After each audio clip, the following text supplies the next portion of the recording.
Shalom Bapak Ibu. Ini hari ini kita akan mendengar sharing dari Bu Pusda ya mengenai kemarin saya sharing dengan Bu Pusda, bantu sharing dong untuk keluarga mengenai anak. Nah, jadi topik hari ini ayo toxic family. Ini berhubungan dengan saat ini kan dalam masa pandemi ini pressure itu cukup cukup ini ya cukup besar ya. Nah, mungkin malam ini kita bisa belajar bersama-sama berdasarkan dari sharing dari Bu Pusda ini. Waktu dan tempat, silakan Bu Pusda. Oke, thank you kok. Oke, shalom semuanya. Thank you untuk Shalom. kesempatannya Shalom. pagi ini, pagi lagi ya, si malam ini gitu ya. Ngelihat belakangnya ada background Strada, papanya Kael, saya jadi keinget masa sekolah saya dulu ya, alumni saya nih dari Strada nih. Jadi nyapanya selamat pagi, keinget masa-masa sekolah dulu di Strada. Oke, kalau saya hari ini lagi ada di Bali nih, Bapak Ibu ya, lagi berusaha untuk healing sendiri gitu ya, merasa bahwa aduh kayaknya suasana di Bali enak, jadi saya pakai background Bali supaya bisa menghibur Bapak-Bapak Ibu sekalian yang ada di rumah. Hari ini kita belajar sama-sama. Saya hadir di tengah-tengah Bapak Ibu sekalian bukan sebagai orang yang sudah paling hebat, paling jago, tidak. Sama-sama kita belajar. Tapi sebelum belajar, kita awali dulu dengan games. Gitu ya. Kita mau refresh, kita mau game sebentar. Jadi main game ini bukan cuma anak-anak atau anak remaja nih. Saya mau ajak Bapak Ibu sekalian untuk kita let's play the game. Nanti syaratnya atau caranya adalah Bapak Ibu bisa cepet-cepetan jawab di room chat gitu ya. Cuman dikit sih pertanyaan, memang cuma 5. Apa kira-kira kata dari gambar yang muncul gitu ya. Sekitar 5 atau 6. Ya, ya. Nah ini. Kira-kira ini apa ya? Langsung di chat aja. Apa kira-kira? Wah, Komak bilang bau badan. Ada yang lain, jawaban yang lain? Dari mana ini ya? Kenapa bisa bau badan? Oke ya, kita kunci dulu jawabannya. Bener nggak nih? Bener ya, bau badan. Ini baut nih, Bapak Ibu. Ini baut, T-nya hilang, jadi bau. Ini badak, K-nya hilang, ganti N, jadi badan, bau badan. Gitu cara mainnya ya. Oke, berikutnya. Nah, apa ini?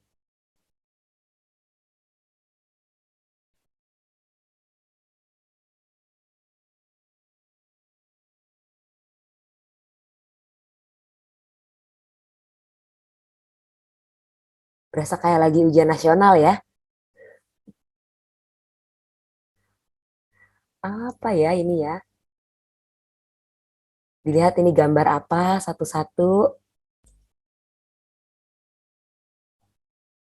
Keramik lantai ini Komak terus yang jawab nih. Jago nih. Iya bener ya, keramik lantai. Ini kerak Bapak Ibu ya, ini kerak, ini mic. Mikrofon tapi diganti, oh ya benar mic, terus ini rantai, R-nya diganti L, jadi lantai, keramik lantai. Oke, ayo yang lain. Jangan mau dikalahin sama Komak doang nih. Yang lain mana nih? Saya kalau lagi bawain games ini ke anak remaja sama ke Bapak Ibu sekalian, mohon maaf nih, ini jujur nih, ternyata beda speednya ya. Oke, berikutnya ya. Ini apa nih? Ayo.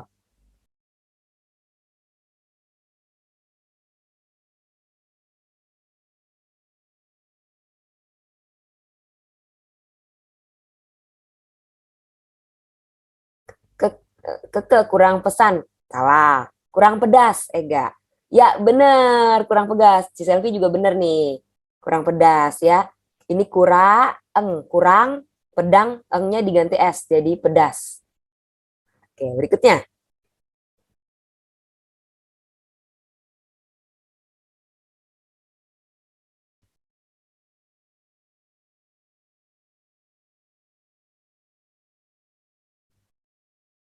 Apa kira-kira ya?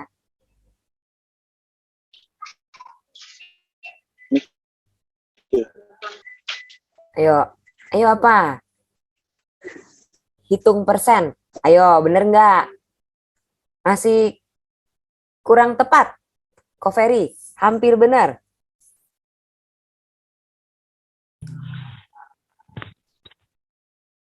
Hitung persentase. Iya, benar.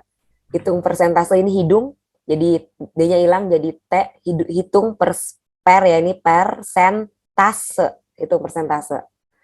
Oke, berikutnya. Nah, apa ini ya?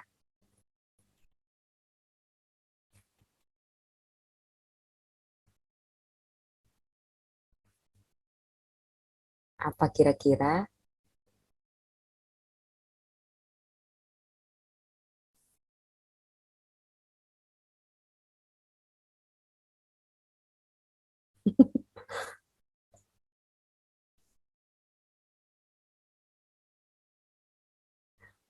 Oke, tanda jasa. Oke, bener ya. Ini tanda jasa. Tenda diganti A jadi tanda. Ini jasa. Jasa. Oke, berikutnya. Ada lagi nggak nih? Oke, ini kayak yang terakhir deh. Apa kira-kira?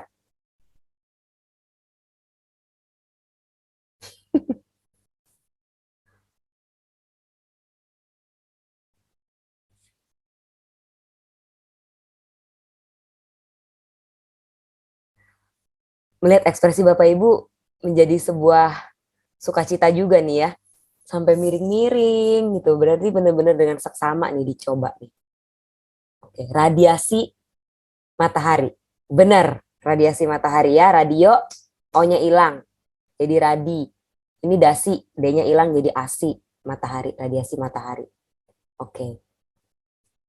Nah, games tadi, Bapak Ibu boleh open mic ya. Kita diskusi aja bareng-bareng karena ini kan seperti komsel begitu ya, Komak ya. Jadi kita sharing aja terbuka bahwa dari games tadi apa sih yang kita bisa pelajari berkaitan dengan value, life value dalam kehidupan kita.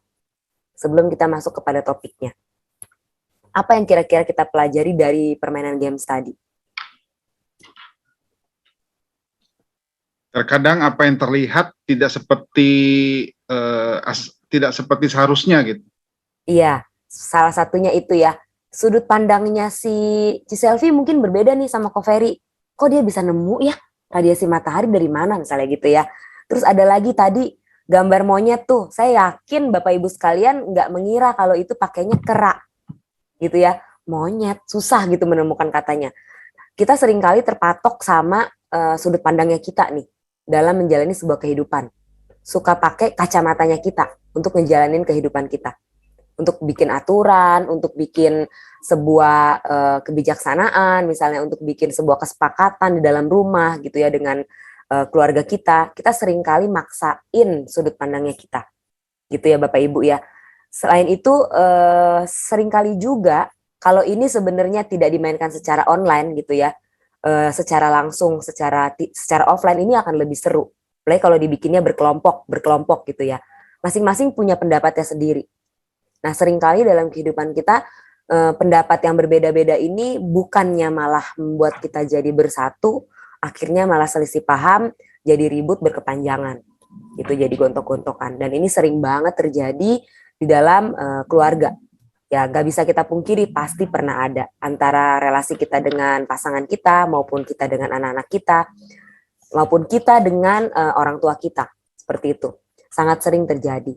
Wajar nggak sih sebenarnya perbedaan-perbedaan pendapat ini, perbedaan sudut pandang, sangat wajar kita alami.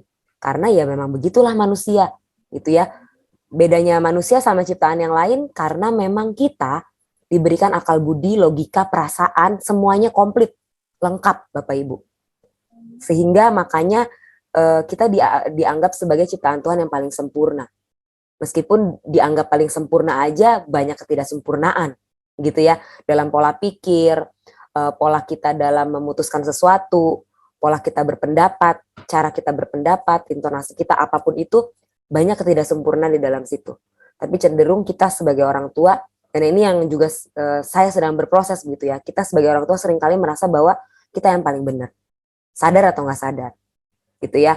Baik kita sadar secara langsung, kita sengaja maupun nggak sengaja, itu yang seringkali kita tanamkan.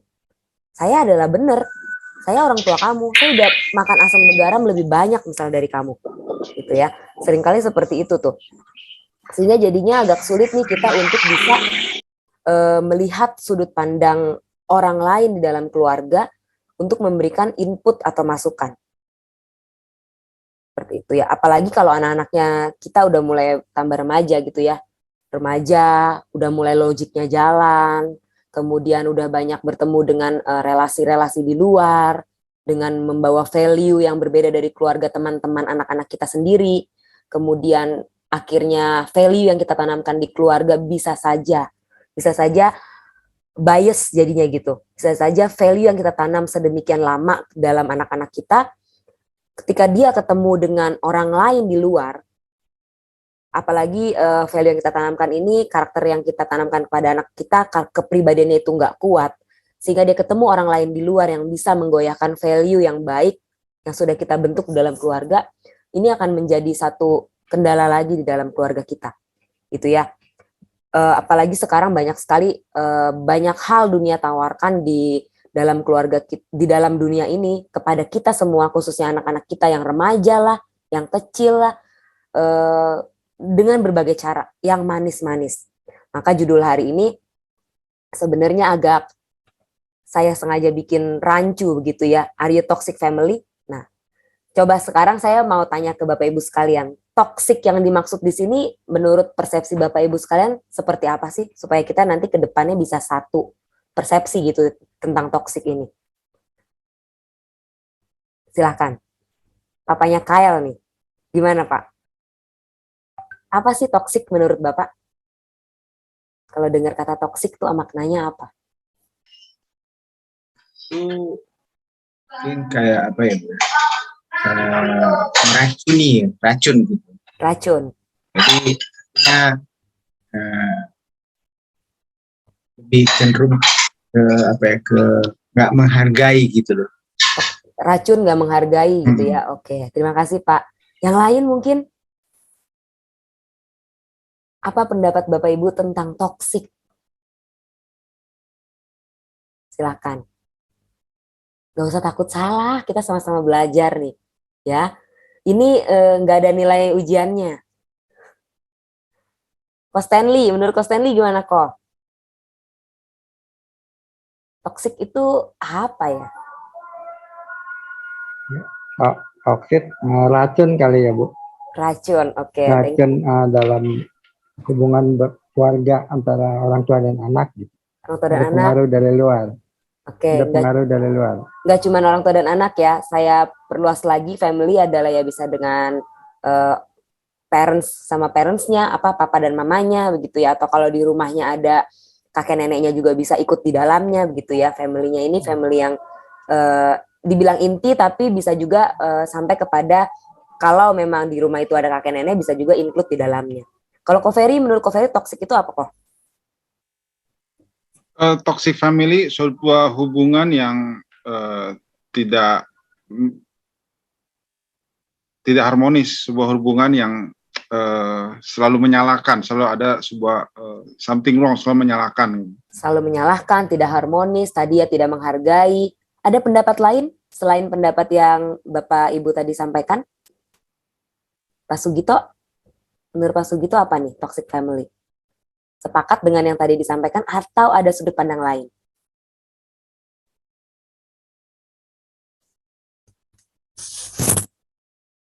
Kira-kira apa ya? Boleh loh yang lain juga menjawab.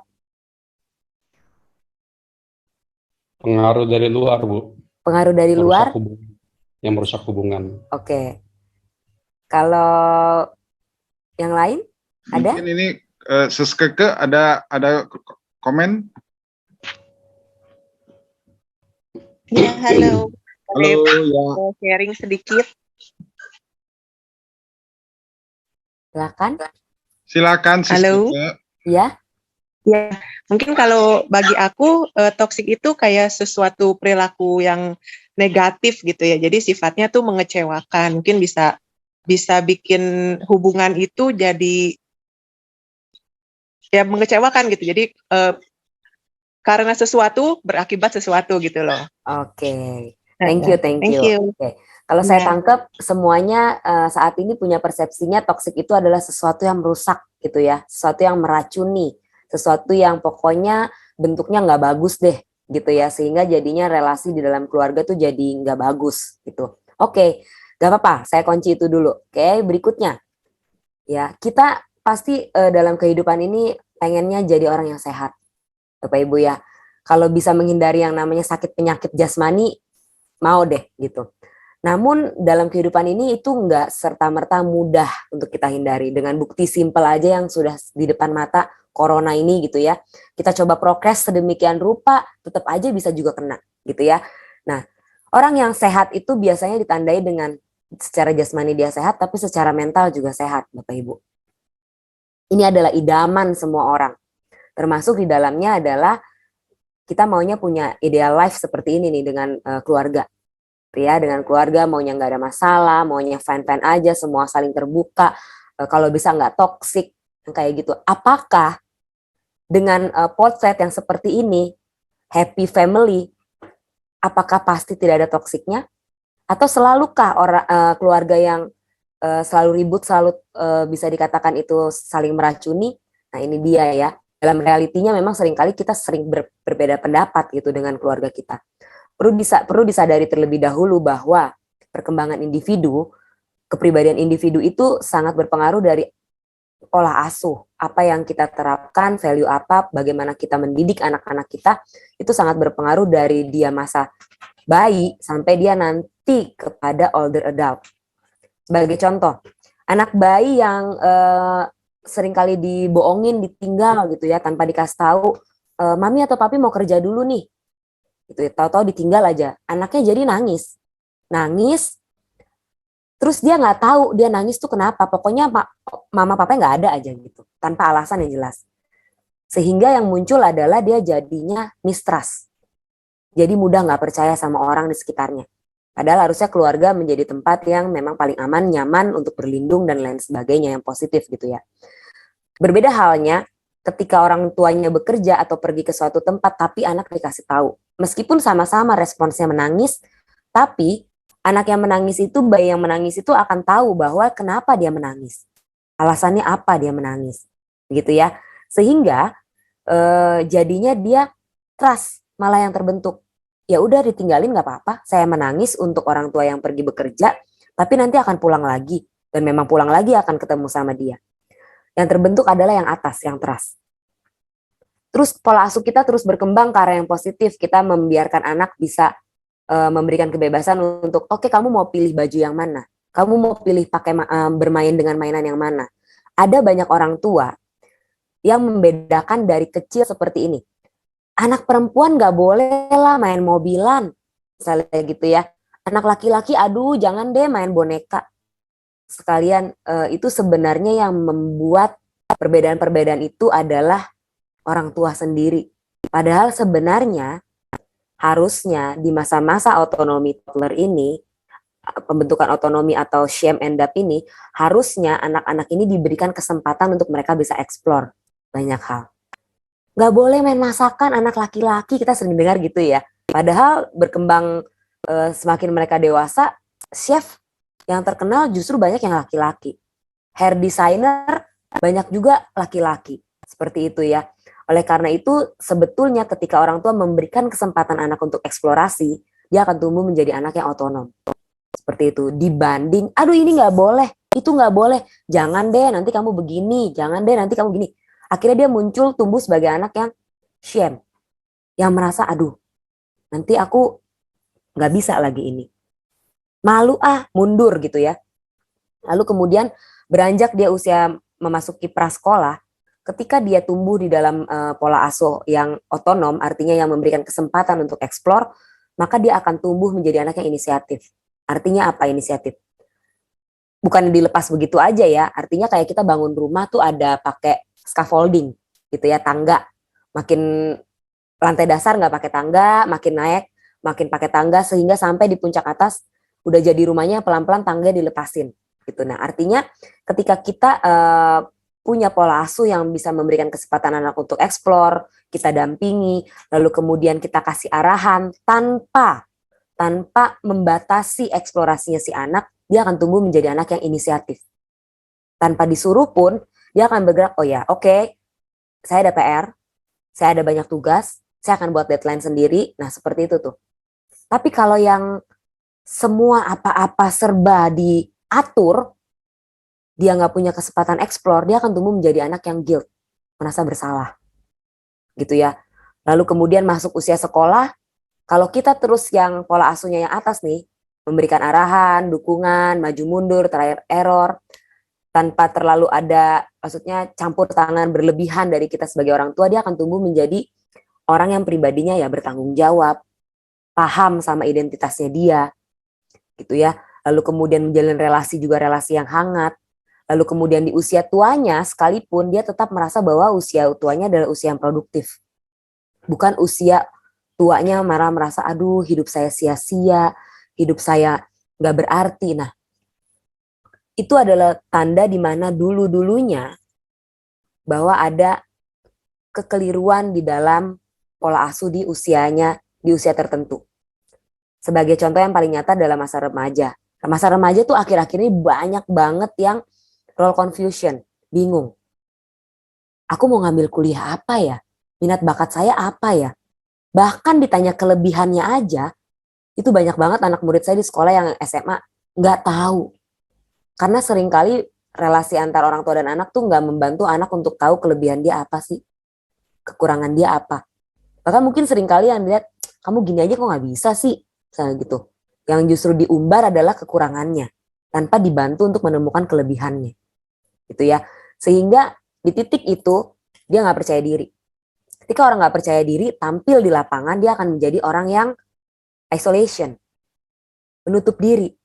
Orang yang menutup diri sulit untuk berkembang karena ya memang paling penting di dalam era globalisasi ini adalah relasional, membangun hubungan relasi yang baik begitu ya, yang luas seluas-luasnya. Ketika itu terjadi, usia tuanya akan merasa stagnation, stuck aja di situ. Aduh, udah merasa putus asa, merasa bahwa hidupnya nggak berarti. Ada ya, kadang-kadang kita menemui kalau mungkin Ciselvi atau Komak atau teman-teman Bapak Ibu sekalian yang pelayanan di usia emas gitu, ada juga orang-orang tua yang dalam kondisi seperti itu, yang selalu merasa bahwa cucunya nggak sayang sama saya, anak saya nggak perhatian sama saya, padahal sebenarnya bisa jadi anaknya perhatian gitu, tapi karena ada fase di dalam kepribadian dirinya yang stuck tadi itu, sehingga dia merasa apapun yang dihadapi adalah sesuatu yang nggak positif. Seperti itu. Oke, saya lanjutkan dulu. Nah, ada 3 hal yang toksik dalam kehidupan kita. Itu biasanya dari gestur kita, bagaimana gerak-gerik kita dalam berkomunikasi dengan orang, dengan keluarga kita, gitu ya. Lalu kemudian yang berikutnya adalah verbal, intonasi, pemilihan kata-kata. Yang berikutnya lagi adalah perilaku. Kadang-kadang Bapak Ibu, bedanya gestur dan perilaku itu suka banyak orang nggak paham. Gitu ya. Kalau gestur tuh kadang kita suka secara nggak sadar. Kita tuh bisa jadi kita sering menampilkan ketika saya misalnya nggak suka dengan si A. Seringkali gestur kita tuh bicara. Entah dari mimik muka gitu ya. Terus kemudian gerakan tangan. Tapi kalau tindakan tuh seringkali secara sadar kita lakukan melukai orang lain. Gitu. Berikutnya. Nah, tadi berkaitan dengan pola asuh, ini saya share untuk kita semua bersama untuk pelajari dan latihan bahwa ada 4 jenis model pola asuh. Kalau kita lihat dari bagannya gitu ya Bapak Ibu, ini high responsive sama high demanding. Boleh nggak kita menuntut anak kita untuk bisa A, B, C? Boleh, nggak salah. Ayo dong, ranking kamu misalnya. Ayo kamu dapat nilai yang lebih baik. Boleh. Itu namanya tuntutan untuk dia berkembang. Tapi kita juga perlu high responsive. Artinya kita support. Les misalnya kalau dia nggak mampu atau kita juga nggak mampu sebagai orang tua ngajarin, kasih dia kursus. Kasih dia pelatihan. Kasih dia buku-buku yang bisa mengembangkan bakat minat dia, akademik dia, atau apapun yang kita mau dia berkembang lebih positif. Nah ini adalah pola asuh otoritatif. Ada juga tipe pola asuh yang low demanding, high responsive. Contohnya seperti apa Bapak Ibu? Gak banyak tuntutan ke anak, terserah aja lah mau belajar apa enggak gitu ya. High responsif, oh tapi apa-apa dikasih. Ayo mau beli apa? Oh dikasih, semua mau dikasih gitu ya. Ini nanti Bapak Ibu menilainya terakhir deh sampai di pola asuh neglectful. Yang berikutnya authoritarian. High demanding tapi low responsif. Nuntut. Nilai harus bagus ya, matematika, komputer, aljabar, ini itu. Kamu harus masuk jurusan kedokteran. Tapi nggak ada responsnya, kurang orang tuanya. Waktu masa sekolah diminta ngedampingin belajar, entar sok, ujung-ujungnya nggak ngedampingin. Diminta kasih contoh soal, bikinin soal, tanya jawab lagi ulangan, selalu nggak ada waktu. Misalnya, diserahin ke pengasuh doang. Bukan berarti punya pengasuh nggak bagus ya, boleh. Tapi peran orang tua itu lebih penting sebetulnya, gitu ya. Seringkali kita menemukan ya banyak orang tua yang tuntutannya tinggi, tapi respons bahkan nggak usah respon kasih dia kursus deh, kehadiran aja, kehadiran untuk mendengarkan aja itu minim. Nah, ini authoritarian tipenya. Yang berikutnya adalah neglectful. Udah low demanding, low responsif, bisa dibayangkan Bapak Ibu ya. Artinya nggak ada harapan buat si anak, nggak ada tuntutan, nggak ada harapan supaya anaknya mau berkembang di area mana, ditambah responsnya juga kurang, kehadirannya kurang. Seperti itu. Nah ini dia, biar ada gambar mungkin lebih tergambar Bapak Ibu. Ya, jadi kalau authoritative parents tuh ya udah ikut terjun bersama anak. Gitu ya, dia ada kesulitan apa, dibantu misalnya, didampingi. Authoritarian, ayo kamu belajar aja sendiri misalnya, tapi tuntutannya tinggi. Terus permisif, dikasih apa juga dikasih semuanya, tapi nggak ada harapan dari orang tua mau gimana. Neglectful parents, cuek aja, dianggapnya nggak ada anaknya gitu ya. Kehadiran orang tuanya juga sangat kurang. Anak mau cerita, kadang bukan kadang lagi, selalu tidak mendengarkan, seperti itu. Nah, menurut Bapak Ibu yang paling baik yang mana?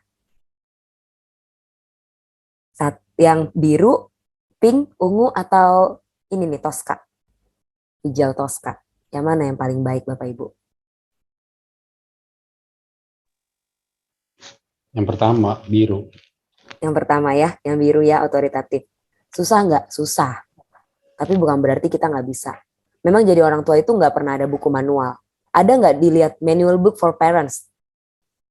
Itu akhir-akhir ini mungkin ada ya, kumpulan dari teori-teori pengajar atau teori-teori psikologi. Tapi sebenarnya nggak ada. Itu Bapak Ibu ya. Jadi terus kalau nggak ada, terus gimana? Bersyukurlah akhir-akhir ini banyak webinar diadakan begitu ya. Kemudian juga gereja kita kebetulan juga concern untuk berkaitan dengan parents webinar gitu ya, di GSKI ini sangat concern untuk itu. Lalu kemudian sudah banyak lahir bermunculan para edukator-edukator, psikolog-psikolog yang bisa membantu kita para orang tua untuk bisa jadi lebih baik. Lalu apakah kita bisa menyalahkan orang tua kita dulu? Zaman dulu yang nggak ada, zaman seperti sekarang. Nggak bisa juga. Kadang-kadang kalau kita tidak memutuskan mata rantai pola asuh zaman dulu, itu bisa kebawa nih sampai sekarang. Gitu ya. Kadang saya kalau konseling orang tua, saya suka nanya ke orang tua tersebut, dulu orang tua Bapak Ibu seperti apa? Ternyata kurang lebih mirip pola asuhnya. Nah, sebenarnya hal-hal yang positif bisa kita ambil, tapi hal-hal yang nggak positif yang membawa kepada toksik itu sendiri buat anak kita, lebih baik kita bisa abaikan atau kita bisa ganti dengan yang lebih positif. Seperti itu Bapak Ibu ya. Yang otoritatif ini memang yang paling the best. Namun seringkali memang banyak kendala di dalamnya. Gak apa-apa, berjalan terus. Karena sebagai orang tua pasti akan trial and error terus. Meskipun anak kita sudah remaja, tetap aja pasti ada hal-hal yang masih dianggap kita kurang optimal. Kuncinya adalah kita perbaiki dengan berkomunikasi. Nah, berkaitan dengan toksik, judul toksik kita hari ini. Nah, ini yang tadi saya tanya di awal, ingin tahu persepsi Bapak Ibu sekalian dengan kata toksik itu seperti apa. Saya merangkum bahwa tadi semuanya ya rata-rata hampir menjawab toksik itu seperti ini ya, racun yang mematikan. Sesuatu yang nggak menyenangkan, mematikan, merusak, tidak menghargai, begitu ya Bapak Ibu sekalian ya, benar itu nggak salah. Namun kita suka lupa bahwa sebenarnya hal-hal yang manis pun bisa menjadi toksik dalam relasi kita dengan keluarga. Contohnya apa? Contohnya ini permainan game. Permainan game ini bagi anak kita atau bagi kita sendiri orang tua yang suka bermain game tertentu adalah sesuatu yang tidak toksik. Sangat menyenangkan bukan? Benar ya? Menyenangkan sekali. Bahkan dunia saat ini menawarkan banget berbagai games menarik. Salah satunya Mobile Legends misalnya. Terus ada lagi yang lain-lain. Itu menarik banget buat anak-anak kita. Tapi toksik buat relasi kita di dalam keluarga. Akibatnya apa? Akibatnya komunikasi terputus gitu ya. Kemudian kalau nggak terputus pun awal mulanya adalah berkurang, masing-masing sibuk, si anak sibuk sama Mobile Legends-nya. Lalu juga hal manis lainnya adalah si ibu sibuk sama online shopping-nya. Manis gak ini? Ini nggak mematikan loh awalnya, terasanya tidak mematikan. Manis kok, sedap kok. Kita bisa shopping, bahagia. Tapi sebenarnya bisa menjadi toksik juga ini dalam relasi di dalam keluarga. Ketika kita terlalu fokus kepada hal-hal yang menarik ini.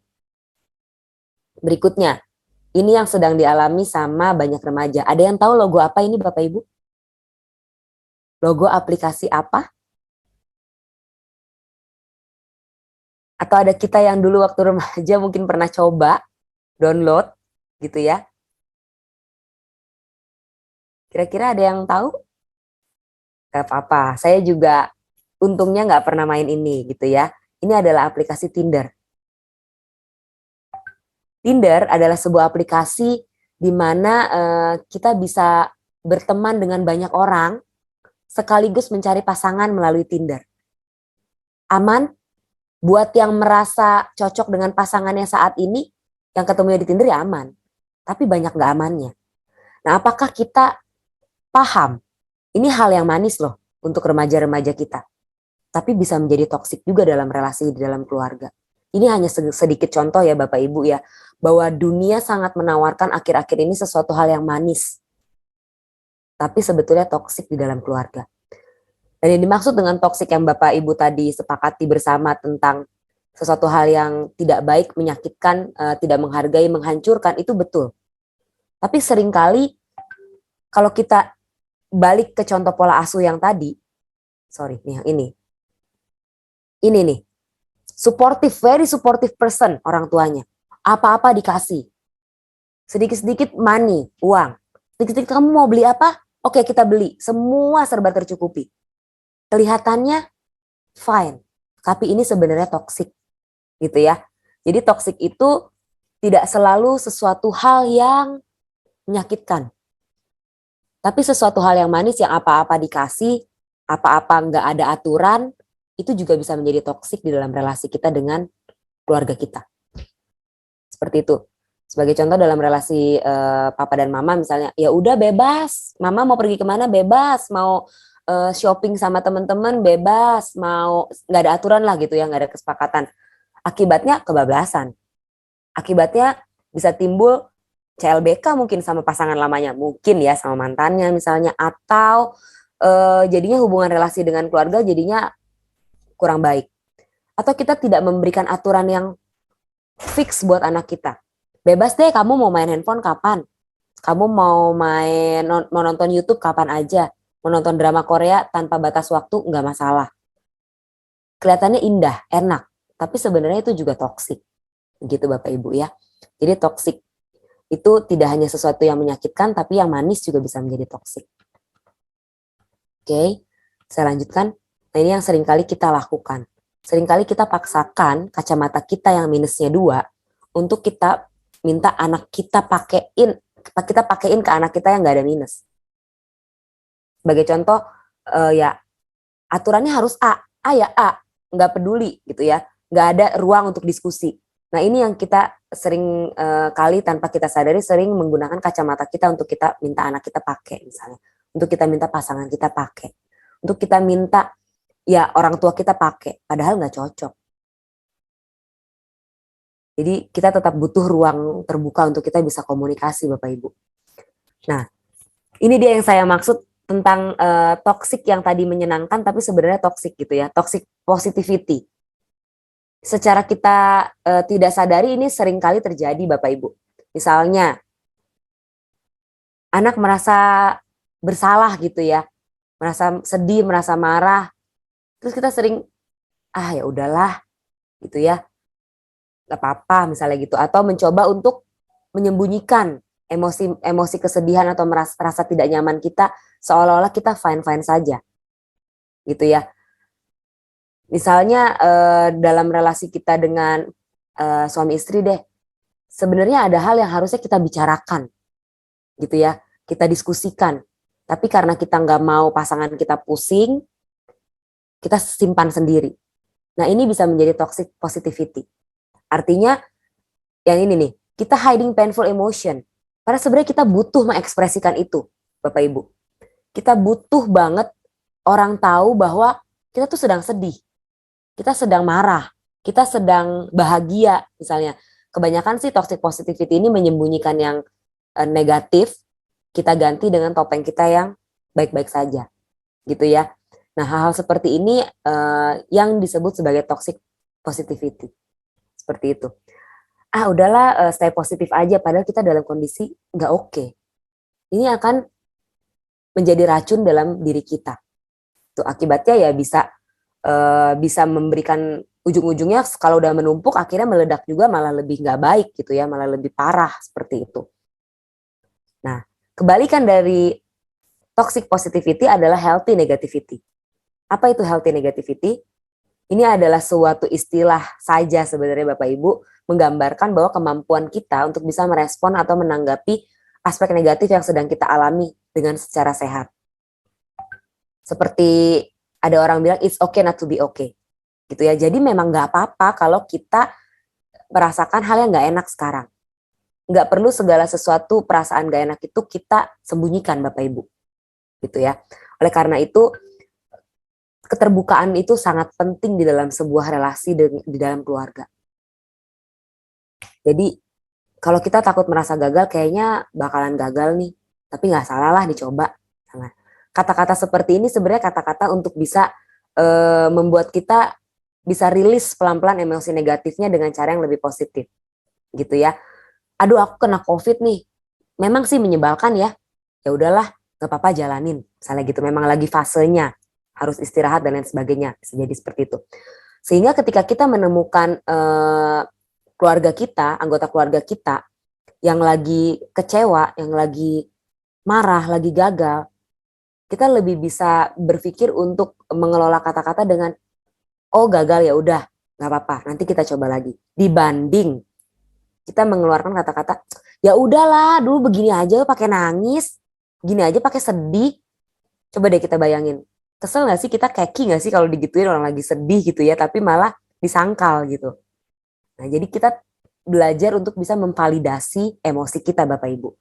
Validasi artinya menerima, oke, saya lagi sedih, gak apa-apa, saya gagal, sekarang saya gagal tapi saya akan coba.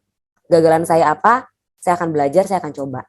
Nah yang kayak gitu tuh, itu adalah healthy negativity.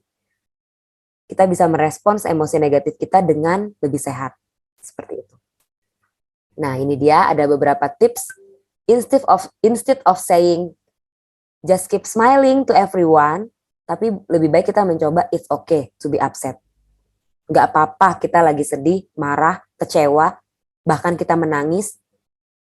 Ya memang itu manusiawi. Nah, karena seringkali kita mendengar ya, anak laki kok menangis sih, misalnya gitu. Loh, memang anak laki bukan manusia, gitu ya Bapak Ibu ya.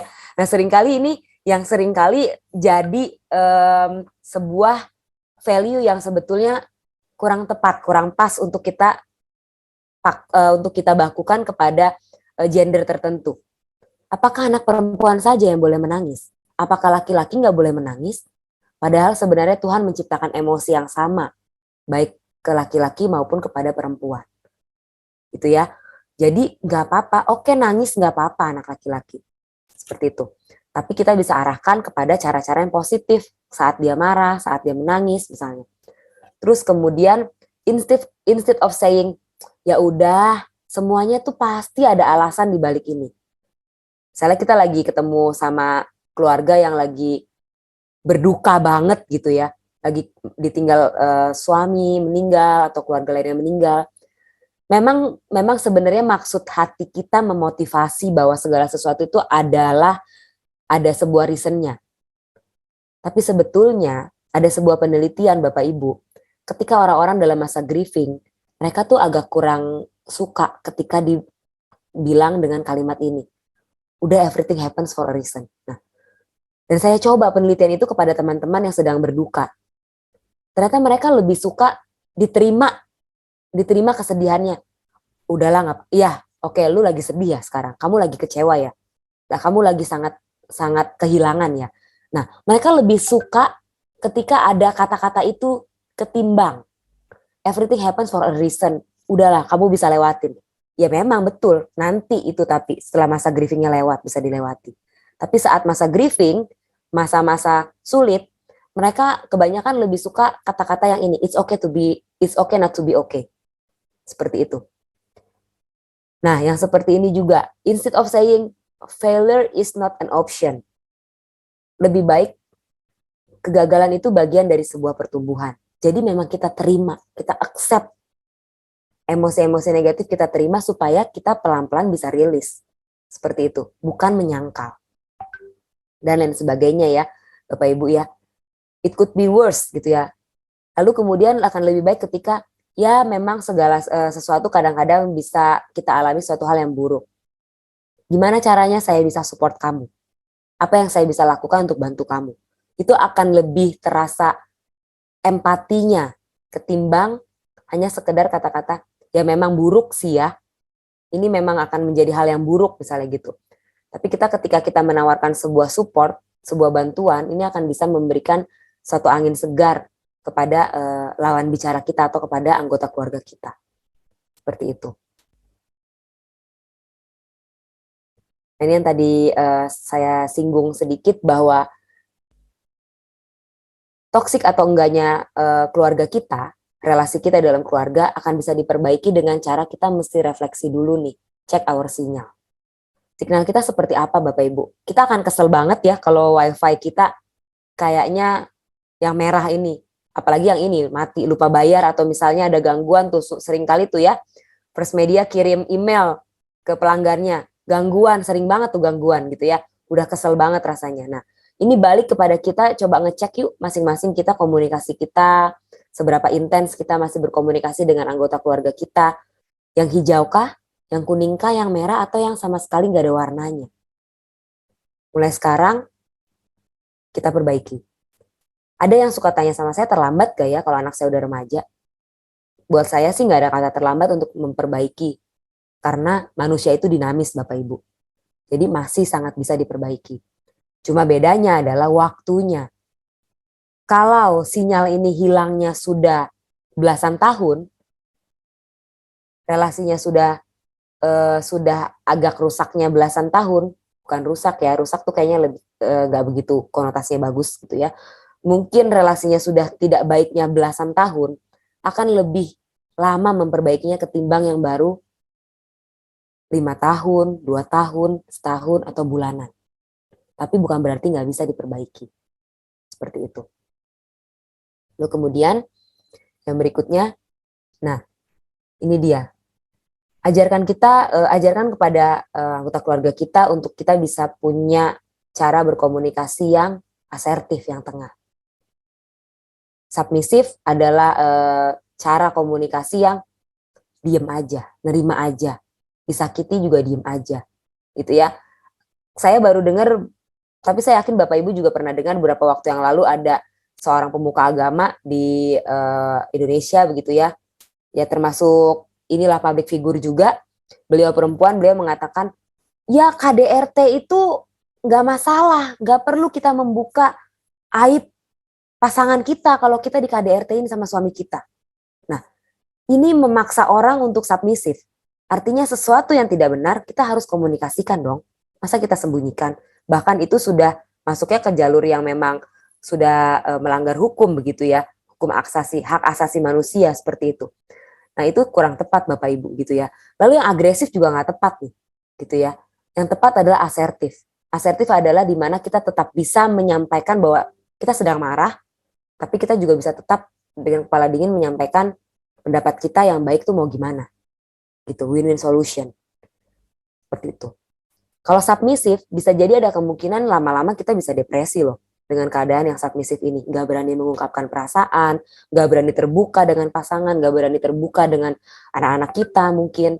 Seperti itu, bahkan sebaliknya anak-anak juga gak berani terbuka untuk menyampaikan pendapatnya. Seperti itu.